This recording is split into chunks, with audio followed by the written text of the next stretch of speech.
along and explore the Christian life through the adventures of a cowboy. This is A Cowboy's Progress. Yeah!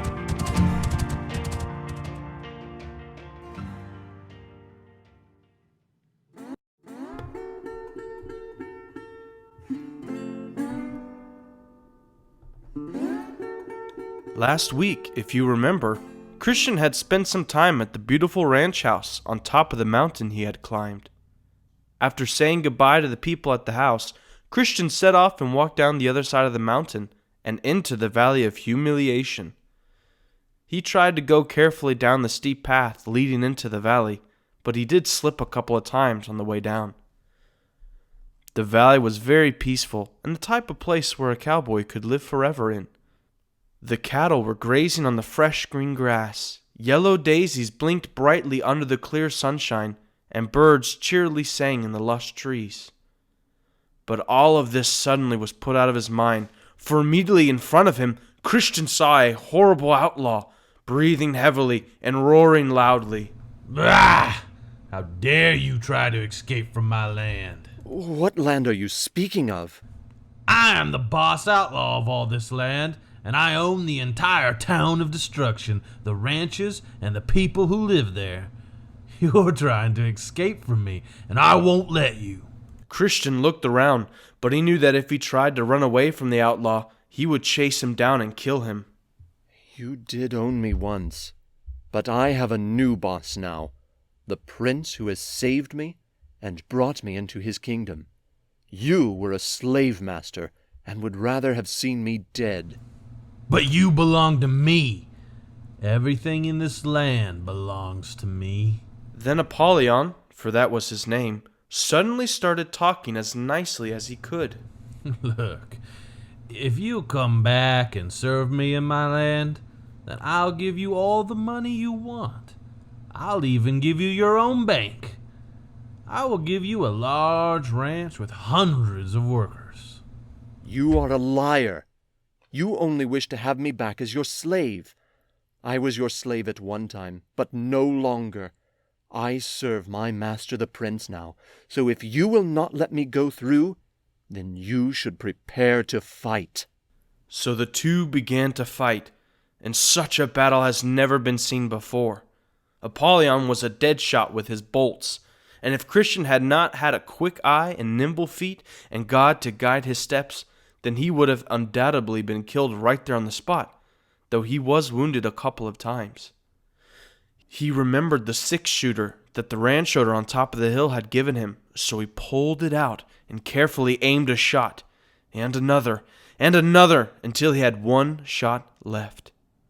Apollyon ducked behind some rocks and crept up on Christian from behind, while poor Christian didn't know what to do. I have you now! Apollyon leapt up to give Christian the final blow, but Christian whirled around and quickly, saying a prayer, fired his last shot.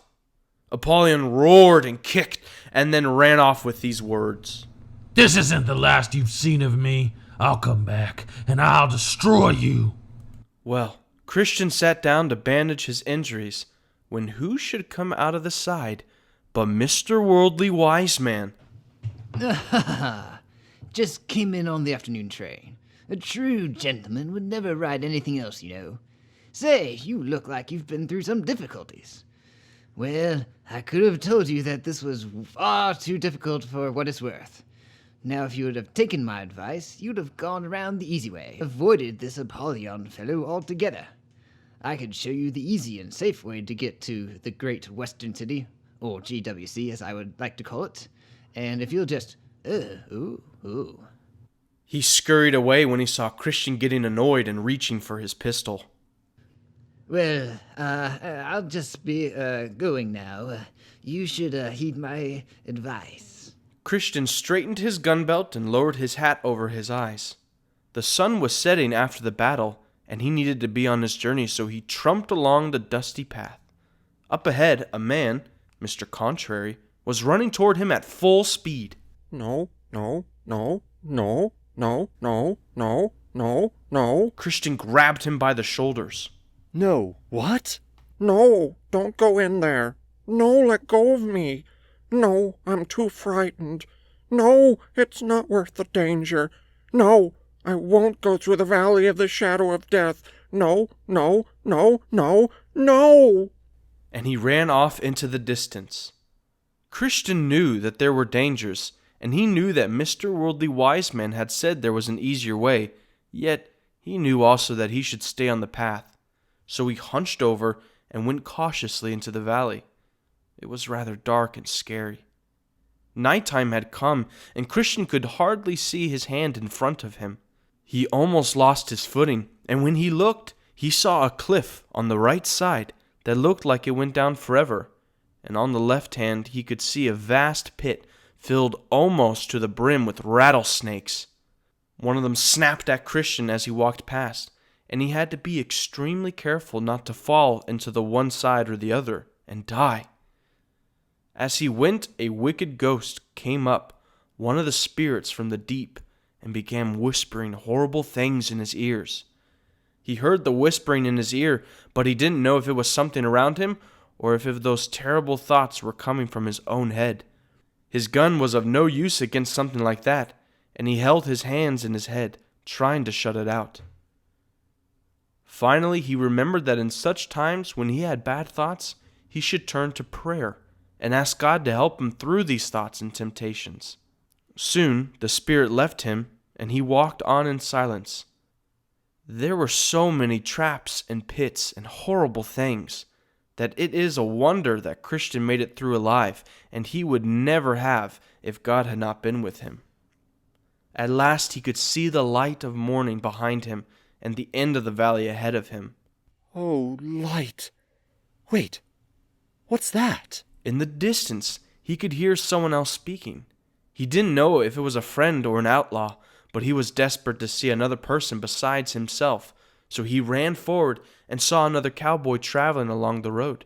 He found out that it was his old friend Faithful, who had left the town of destruction shortly after Christian did, but passed him while Christian stayed at the beautiful ranch on top of the mountain. Faithful, boy, am I glad to see you.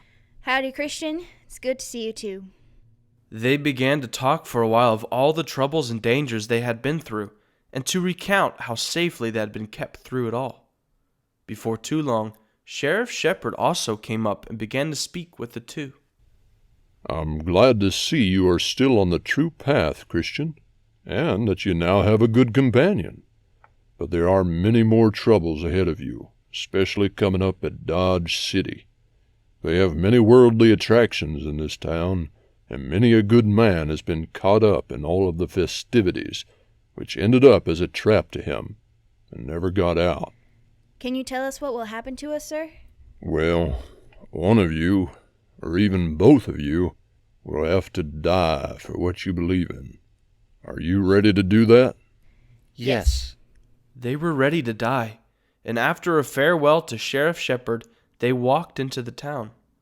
We must leave Faithful and Christian now and see what happens to them next week, and whether what Sheriff Shepherd said will come true or not. And so ends the story of my dream. Come back next week to find out what happens to the young cowboy named Christian.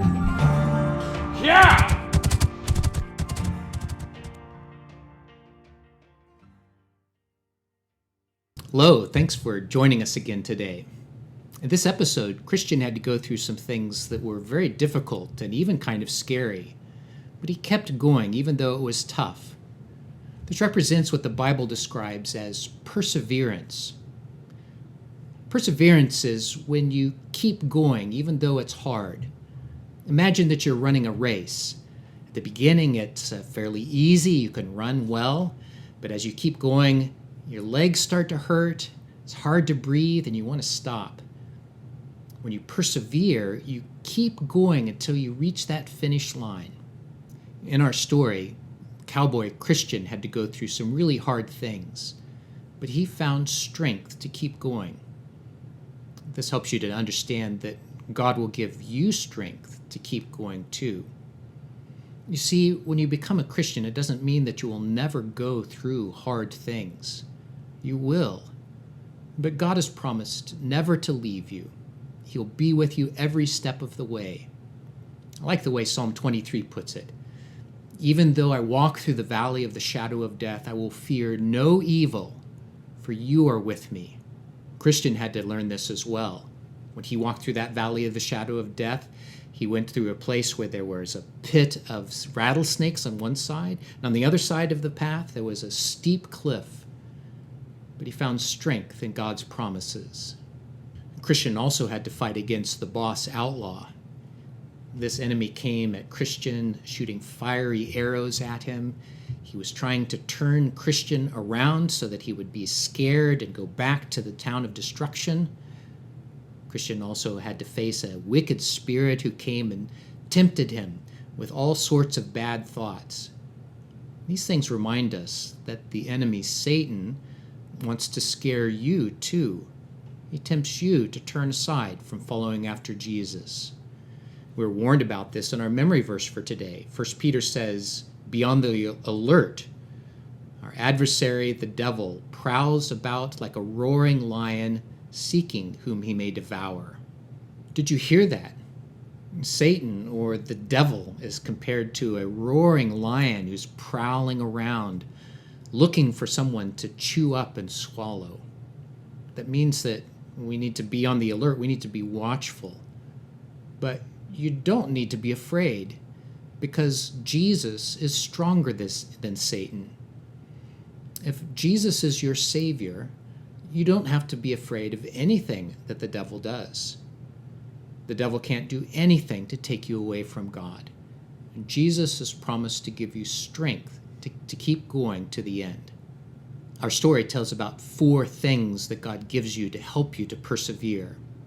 First, he gives you weapons to fight with. Not weapons of this world, like a cowboy's gun, but spiritual weapons. He especially gives you the Bible. In it, you can read the promises of God that remind you that you do not belong to Satan any longer. You are one of his children. Second, he gives you his promises that are represented by the scroll that Christian carried in his hand. You see, in times of trouble, you may think that God has forgotten. Second, God gives you his promises that are represented by the scroll that Christian carried in his hand. It represents the promises of the Bible. There may be times when you're in trouble, when you think that God has forgotten about you. Those are times when you can go to your Bible and read those promises, especially the ones like this, where God says, I will never leave you or forsake you, no matter what. Third, God gives you prayer.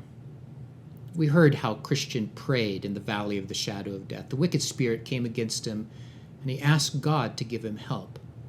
You can pray too. When you're in trouble, you can ask God to give you strength. You can ask him to help you to be watchful against the enemy. You can ask him to remind you that he has set you free from sin. And fourthly, God gives you Christian friends. This came across in the story when Christian met a friend named Faithful. It's always encouraging to have another person to go through a time of trouble with, and God gives faithful friends like that. It may be your parents, it may be a brother or sister, or it may be other friends at church that are there for you during that time of trouble. They help you to keep going. Well, we have more to learn from our cowboy friend. Until we meet again, I want you to think about these 2 questions. Number 1, what does it mean to persevere? It means to keep going until the very end. Secondly, what does God give you to help you to persevere? He gives you his promises in the Word. He listens to your prayers. He gives you faithful Christian friends to walk with you in times of trouble. Come back next week and we'll find out more about what happens to Christian. 1, 2, 3. Thank you guys so much for watching that episode. We hope you enjoyed. Tune in next week for episode 4 on hope. Click the link above to find all the cool activities we have for you guys.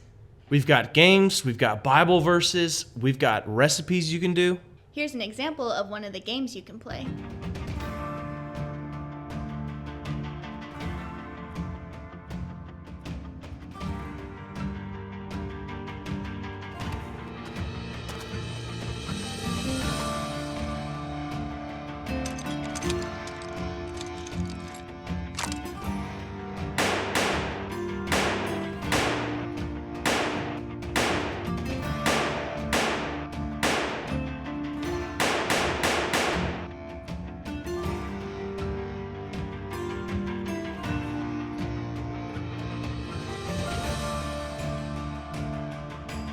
Whoa, that's a lot of A lot of fun. fun. Thank you to everyone who entered into the contest for Dress Like a Cowboy Day. Here are some of the submissions.